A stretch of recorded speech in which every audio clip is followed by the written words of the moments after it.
Hello and welcome to the Wellness Connection podcast with Fiona Kane. I'm your host, Fiona Kane. Today is another day where I have a guest, so I'd like to introduce my guest. Hello to Sam Ebblewhite. Hi, everyone. Thanks, Fiona, for having me on. You're welcome. For those who don't know you, tell us a little bit about who you are. My work hat at the moment is I'm a somatic sexologist and an intuitive healer, but I'm also a mum of three, ex-wife. I'm a partner. I do a bit of escort work. So I wear lots of different hats. Mm-hmm. And today, I always forget to kind of say what my topic is at the beginning, but that's all right. It all comes out in the wash in the end. But essentially today, look, it is actually Mental Health Month, so it's probably a convenient time. And I know you've got a bit of a story to tell in regards to your mental health and in regards to some of the strategies that you have used to overcome or at least manage some of your issues. So essentially, we're going to be talking a little bit about that.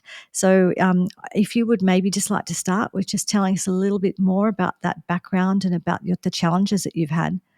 Yeah, it's been actually a really interesting journey and something I've lived with definitely all of my adult life and probably a portion of my teenage life, I suppose undiagnosed. I grew up in a family where I would consider it a loving family, but there was dysfunction, particularly around alcohol with both of my parents. So I developed coping strategies, particularly as a teenager. Being the eldest child of two, I was the peacemaker and tried to be very compliant. And I was quite unhappy as a teenager, but didn't tell anybody and didn't show it to the world and kept it all to myself. And I used to use things like drawing and journaling as a way of processing it. And then in my early teens, when I had to kind of juggle different things in life and I deferred from uni and I had all sorts of things going on. And that was the first time I was diagnosed with depression. I would have been about 18. Okay. So I, at that point in time, I received counselling and found that incredibly useful. I remember thinking it didn't take away my problems, but it was almost like my brain had been like this jigsaw puzzle and it just helped put the pieces together and I was able to manage it.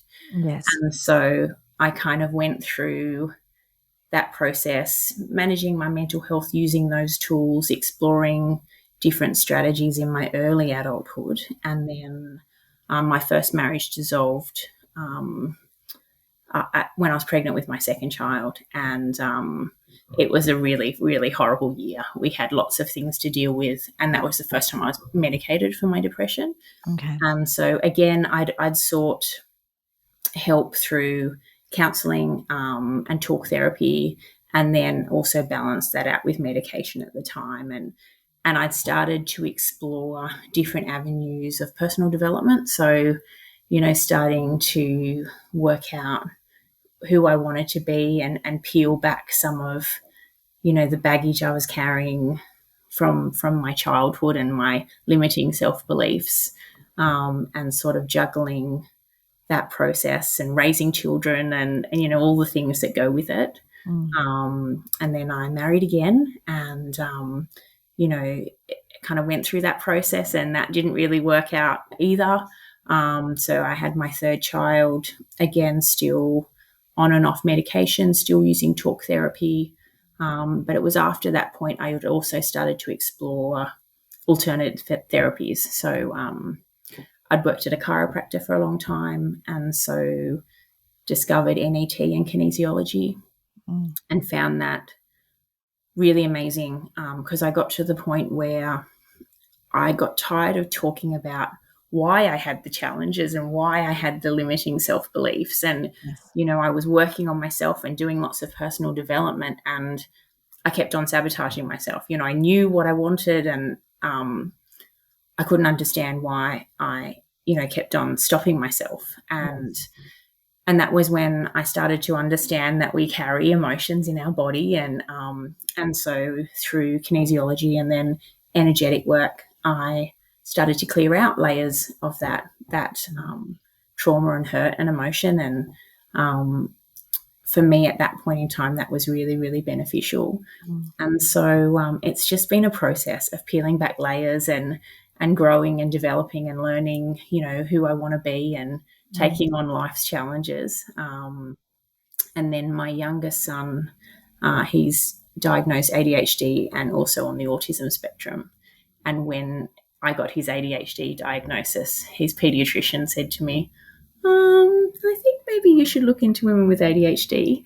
And he sort of said, from things that you've told me and from your family history. And so I went through that process and realized that I had undiagnosed ADHD for most of my life. Yes. And that was very, very freeing for me, because I remember getting off the call with him and getting onto to Google and looking it up and realizing all of these things that I'd punished myself for so many years, that there actually was a reason that I struggled to do those things. Yeah. And so Different brain, it's a different way of thinking or 100%, processing or, yeah. Yeah, and I've since found a lot of women with ADHD often. I don't believe I was misdiagnosed with depression, but I think that was a symptom of my coping mechanisms. And so I do take Ritalin now as opposed to antidepressants. And for me, that was life-changing. But I think it's only a piece of the puzzle. So Yes. for me, I approach my mental health as a holistic thing, looking at lots of different areas. And that's really important because, first of all, I just would like to acknowledge you for getting help in the first place and going for the first time going to that counsellor, because some people don't get help for a really, really long time, if at all. So Yeah, recognising it, I think you said it was around 18, that yeah, you did need that help, and actually getting help is really important. And, the other thing too is that as is unfolding in this discussion, there's not always one answer or one right I answer. actually I don't ever believe there is, and I don't ever believe it's one thing that takes you Mm, down a mental health journey. I actually think yes. it's usually a culmination of lots of things, and Yeah. I think the best way to manage your mental health is with a combination of things. I wish that we had magic wands and we could wave them and make everything better, but I don't think that's reality. Yeah. Well, we're And human beings and that we're complicated. And correct. even just in you were saying that you've been diagnosed with ADHD, right? So your the way your brain works is different to the way somebody else's does, right? So even just with those sorts of things. So and also then when we look at our background, that we all have whatever childhood we have, good, bad, and ugly, and a lot of people have different challenges in their childhood. But even if you have the same childhood as someone else, the way that they process it and the way that you do might be quite different.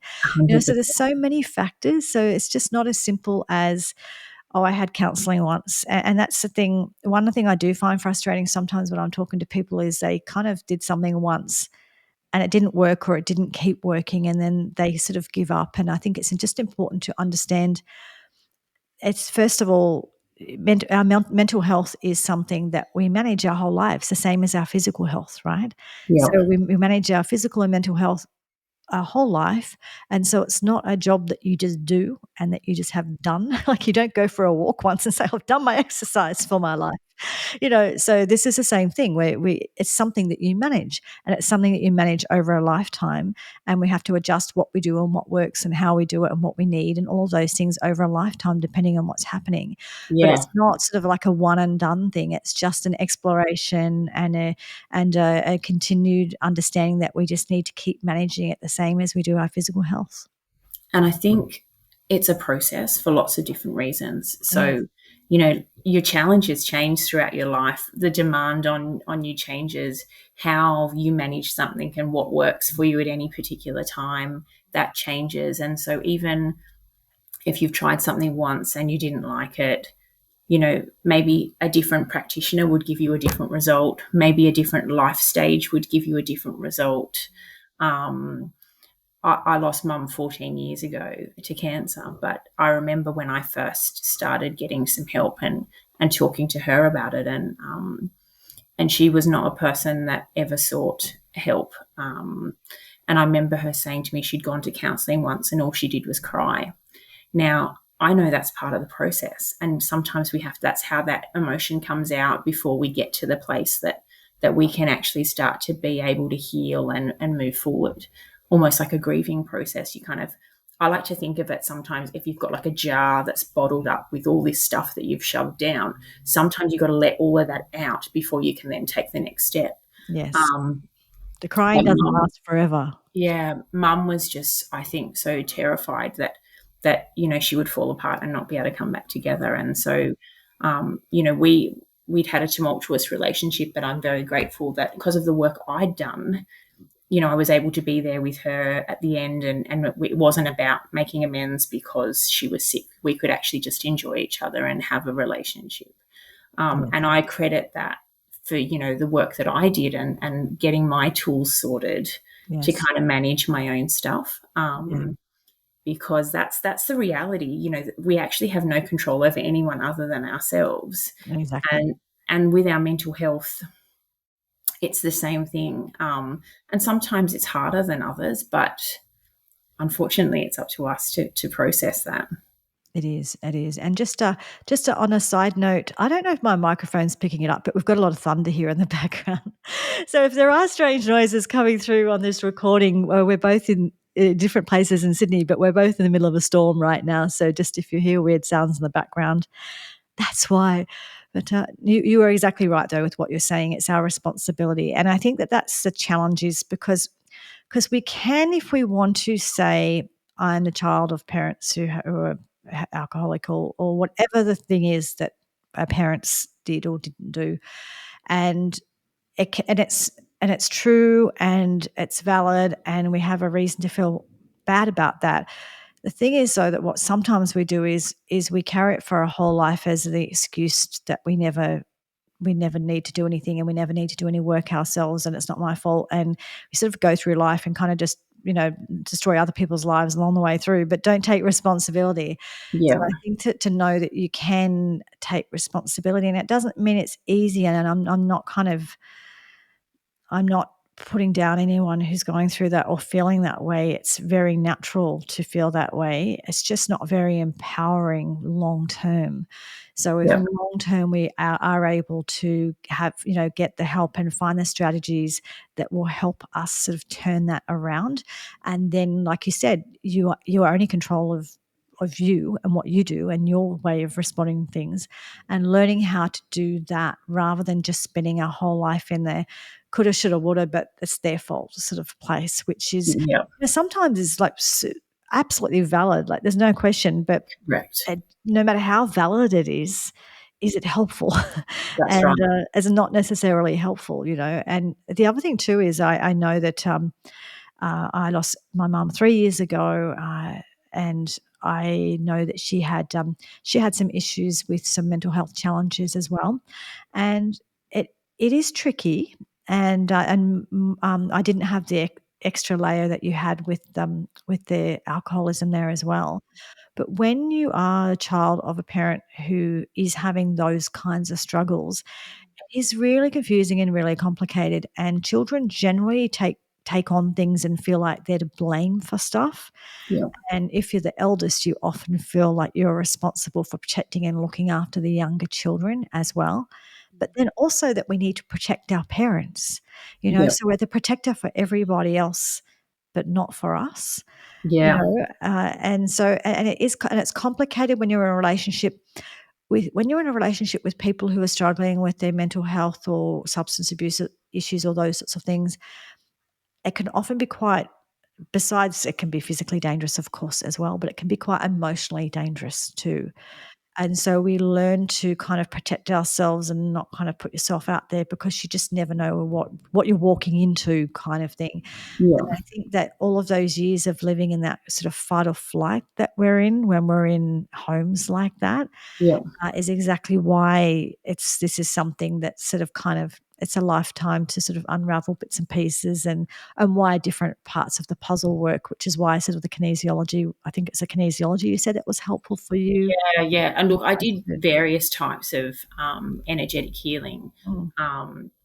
but it's funny. because what happens is you develop these survival mechanisms, Mm. which is what keeps you safe in these homes and growing up. And all of us have, because, our key human, one of our key human attributes is survival. So, Yes. so generally the body and the mind do whatever they can to survive. So, what happens then is we get out of that environment and we grow and we change. And what was tools that kept us safe then become tools that hold us back or Yes. cause us dysfunction in our life. And so I think I have a huge amount of gratitude that I was always willing to explore and learn about myself and face my demons, because it's not fun and it's not easy, and for a lot of people it's scary. And I think own my part or my choices in a situation. So,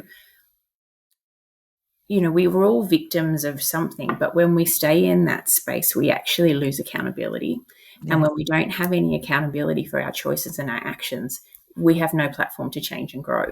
So Yeah. when we are willing to explore a dynamic and look at the different parts of it, and, maybe look at your parents with compassion if they were doing the best they could do, or maybe like there's situations where people go through horrific things and there's not a place for compassion, and so then maybe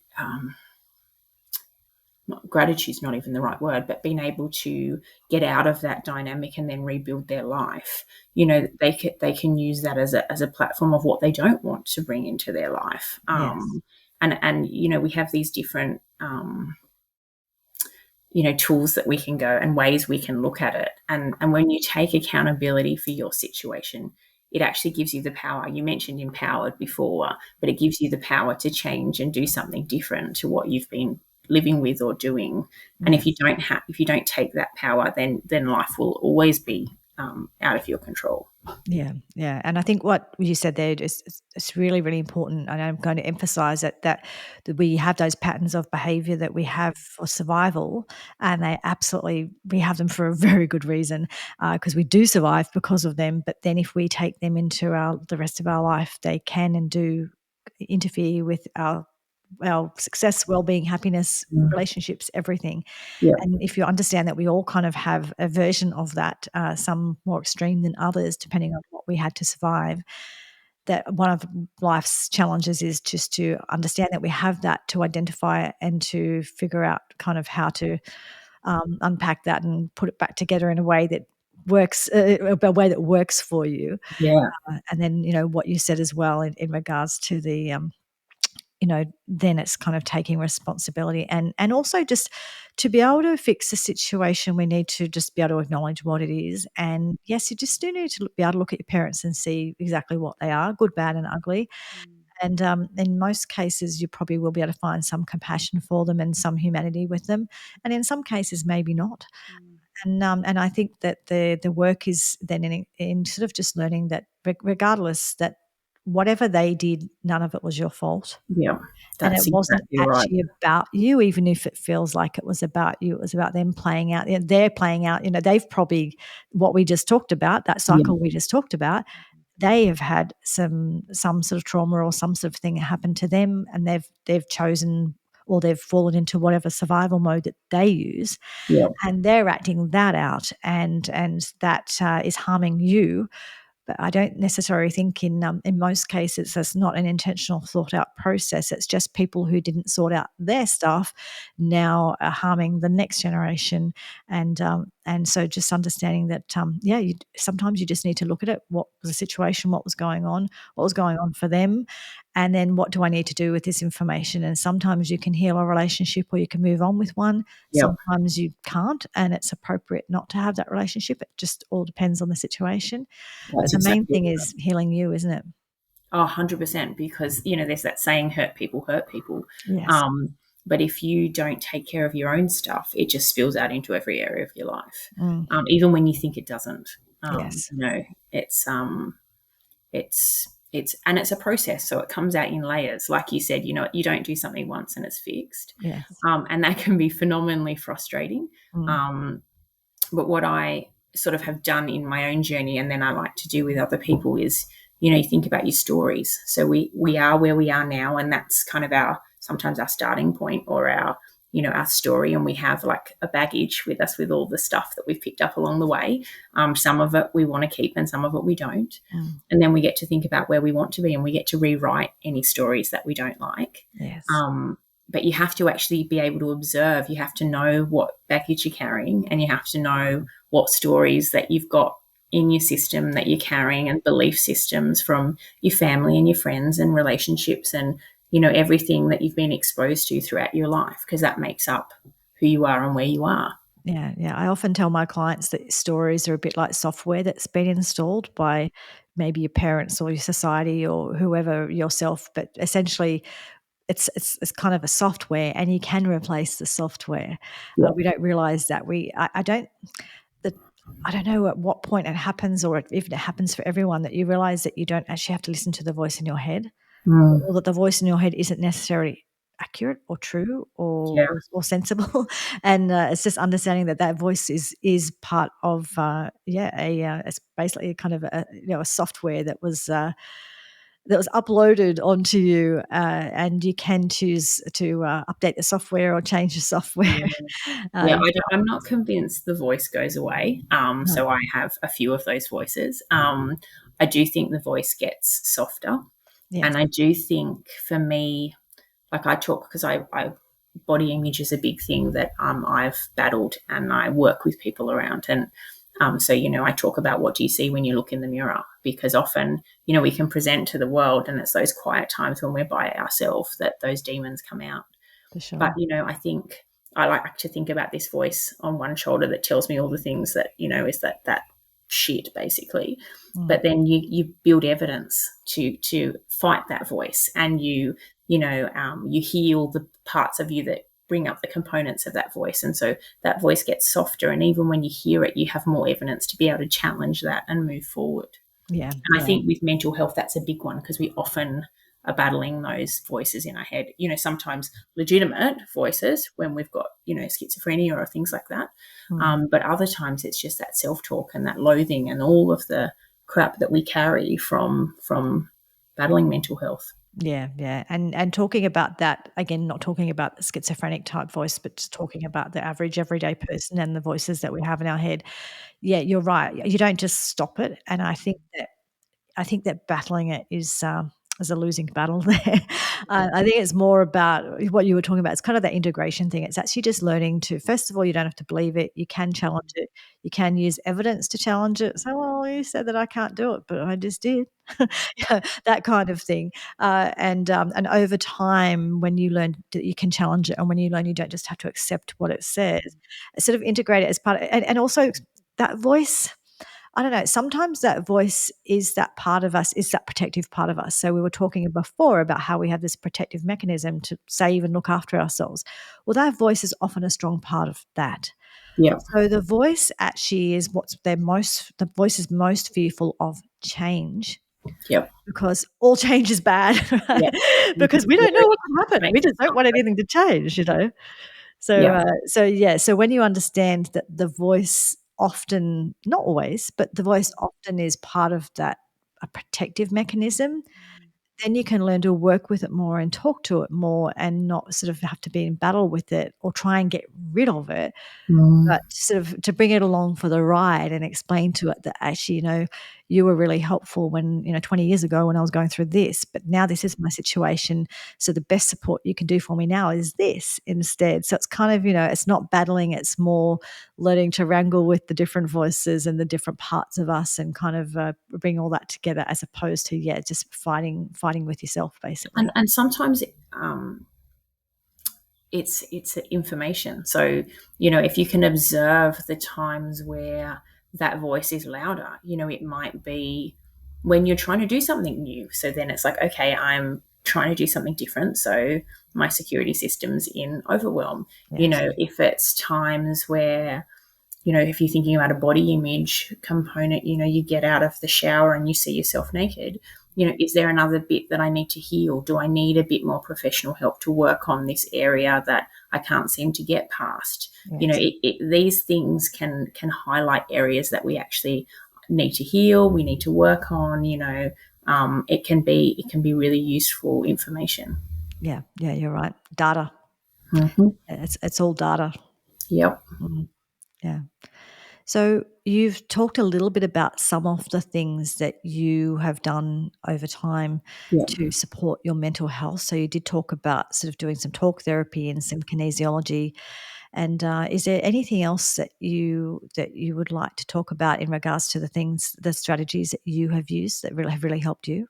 Yeah, look, one of the things I've kind of, I don't know, developed over years of working on my mental health, I call my mental health toolkit, but it can also be like a self care toolkit as well. Mm, And I've realized that there's areas of my life which, when I manage well, my mental health is better.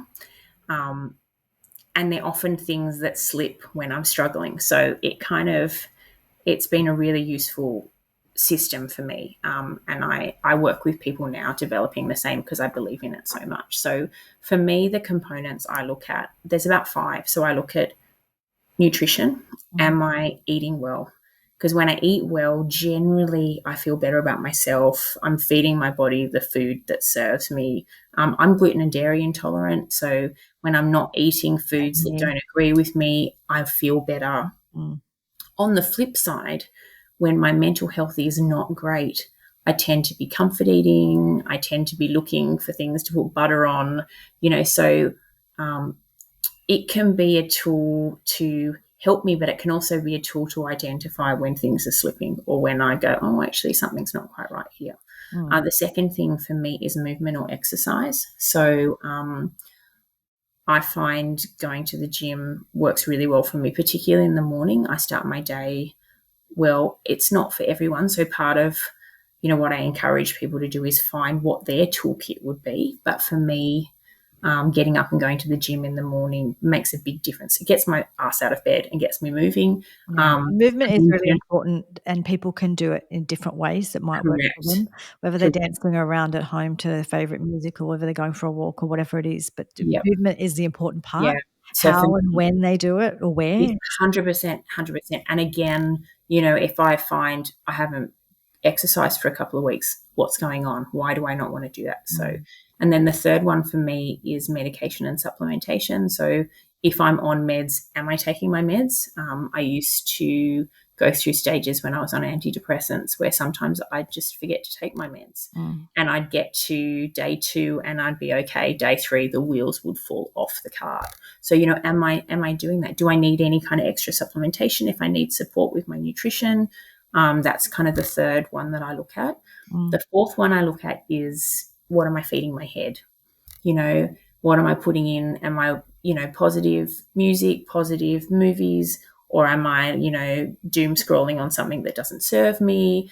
Am I around negative people? Am I around people that lift me up, or am I around people that live a life that I don't want? That's the kind of mental component. mm, And then for me now, I have a spirituality aspect to that. So I work with oracle cards, and I work with my guides and my spirituality. So that forms part of that headspace too. Am mm. I doing those things, that serve me? Yes. And if I'm not, what's going on? Mm, And then the fifth one for me is around accountability. So, am I reaching out for help? If I've got those other 4 things in place and I'm not good, do I need professional help? Do I yeah. need to go back to, a talk therapist? Do I need to do an energetic balance? Do I need extra help if those things are not working? So for me, what I've found is it's such a really powerful toolkit for me to both manage my mental health, but it's also a really cool warning system. So Yes. when those things start to slip, like little things, like, am I not wanting to shower every day? Am I not? So if I wear makeup, am I not wanting to take my makeup off? I've learned, for me, these are early warning signs that my mental something's not right. Yes. And then I've got these tools that I can go, okay, things are a bit wobbly. I'm not feeling great. Am I doing my tools? Am I eating well? Am I moving? Can these things bring me back out of that hole, or Yes. do I need extra help? So for me, this kind of toolkit concept has been life changing and has been how I sort of manage my mental health and have done for quite a few years. Yeah, and that's really important what you said about you know what the warning signs are, and I think it's really important that people within themselves, again, that's information, it's data, start to learn what it might look like for you. Yeah. You know, so it looks Because like everyone's will be you different, might but there be starting will to be, withdraw, whatever it is, but what yeah, is it that you do that yeah, you've noticed, like you said, you're not taking your makeup off, yeah, whatever it is? yeah. Little things, for me, self-care, when I'm not wanting to do those self-care activities. But Mm, there's times like, life is crazy. I juggle lots of different plates. I think lots of people do. mm, And there's days where, you just fall in the hole. And I've found I'm really grateful. I can actually get myself out of the hole really quickly now. Probably because I can draw on that toolkit. I know things that help me. And I've been, I think luck plays a part, but I think, I don't know whether courage is the right word. I've been fortunate that I've always been willing to get help when I've needed it. mm, And I've been lucky that the times that I've sought help, touch wood, I found people that supported me well. So I encourage people, if you reach out to a counselor and a psychologist and that person doesn't fit with you, find someone else, or try a different mode of therapy, or because it's not always a fit the first time. Same with medication. I mm. was very lucky that when I've gone on medications, I adjusted to the medication really well and I didn't have problems. But, Mm. you And it know, could be the same with nutrition, it could be the same with exercise, it could be the same correct, with all of these things that correct. the first thing we try doesn't work for us. So we just need to find the thing that does work. Yeah, And in regards to the toolkit you've been talking about, I just want to clarify too, because I know that sometimes when people hear things, they kind of get, oh, that doesn't work for me. Your toolkit is your toolkit, right? So for 100%. some people, that might be about prayer and going to church. For Yeah, some people, it might be going to their craft group and connecting with their friends. yeah. There's different things we have in our toolkit. They don't have to look the same. So No, what has worked for Sam is brilliant and it's working for her. And yours might not look the same. The main thing is that we have a toolkit. We create a toolkit.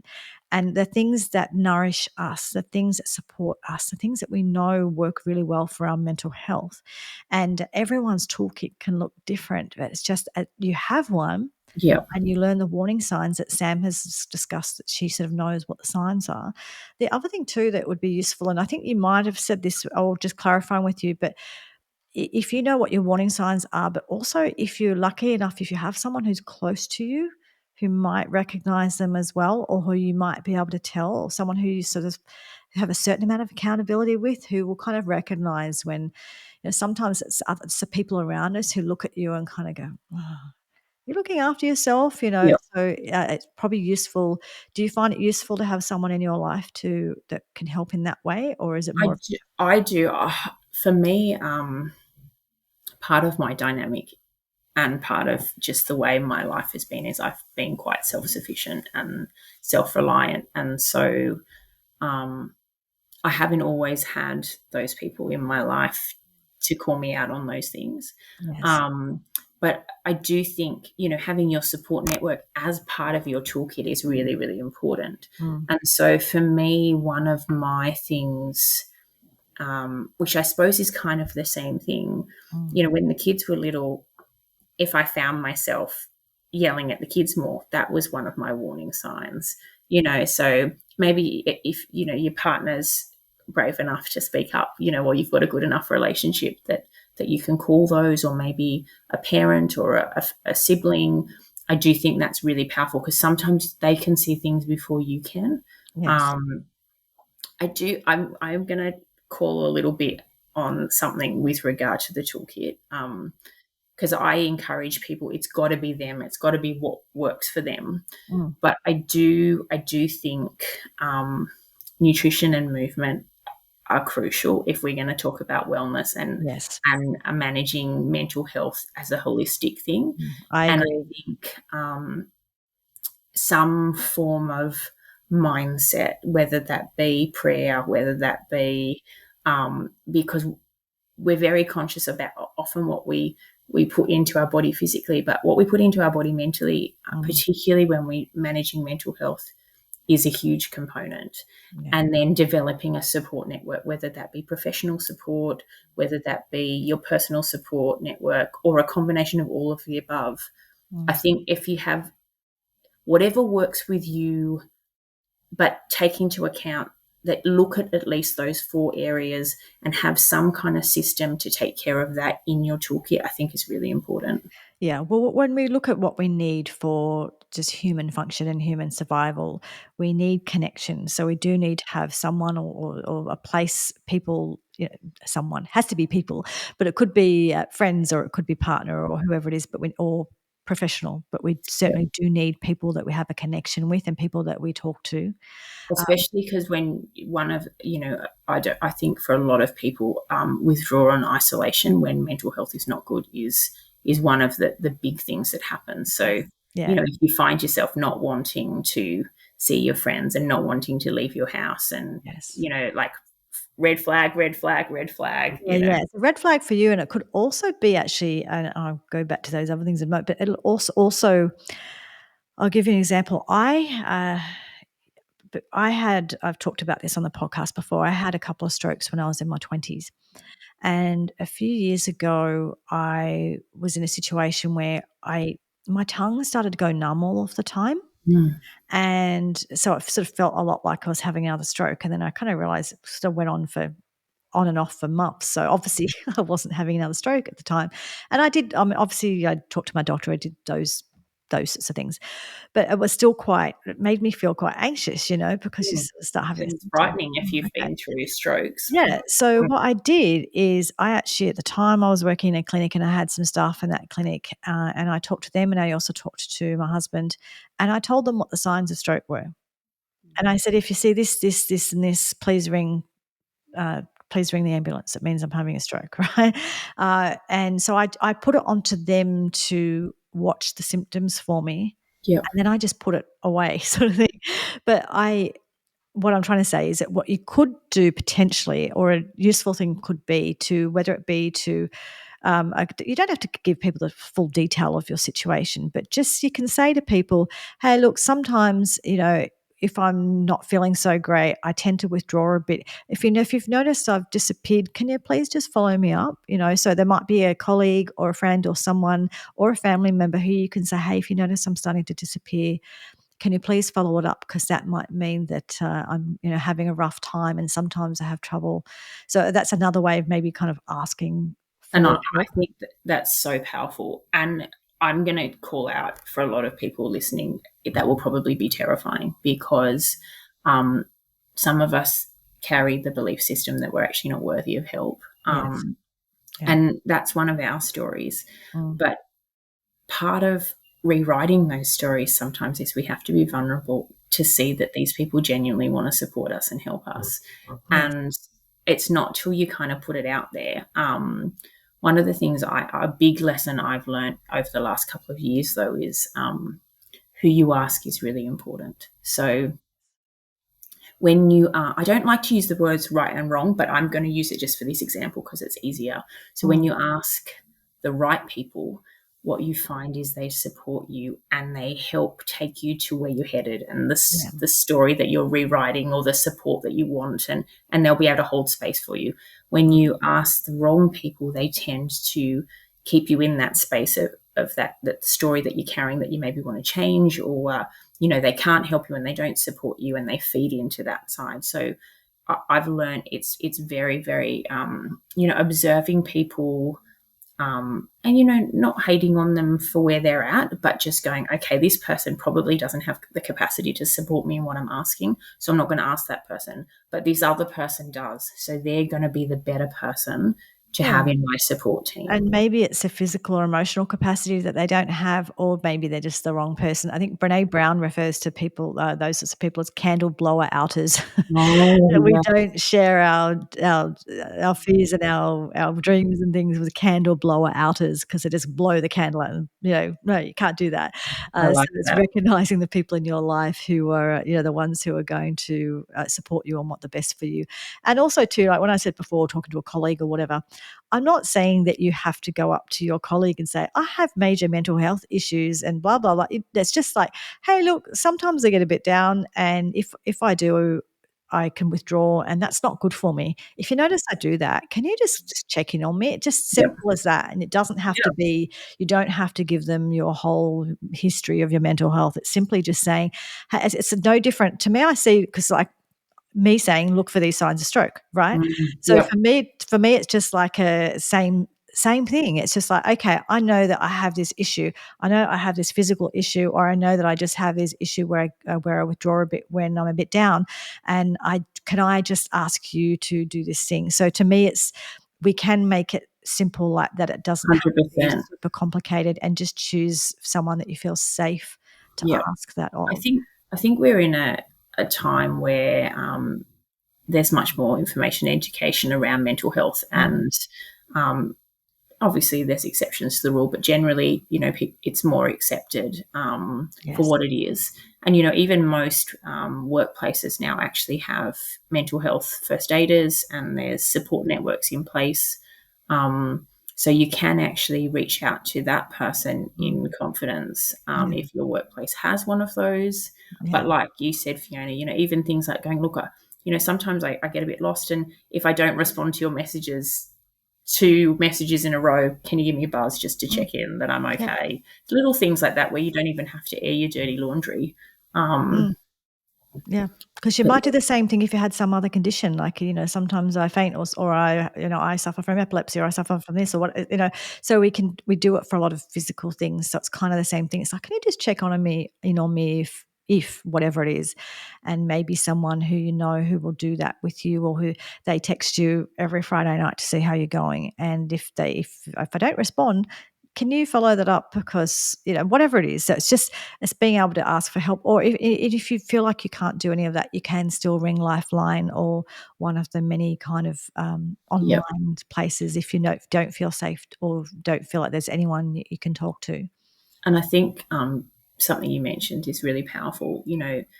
When it's physical illnesses, we wouldn't think twice about these Mm. things. And I can remember one of the times I'd had to go back to the doctor to go back on antidepressants. And, I don't know what I felt.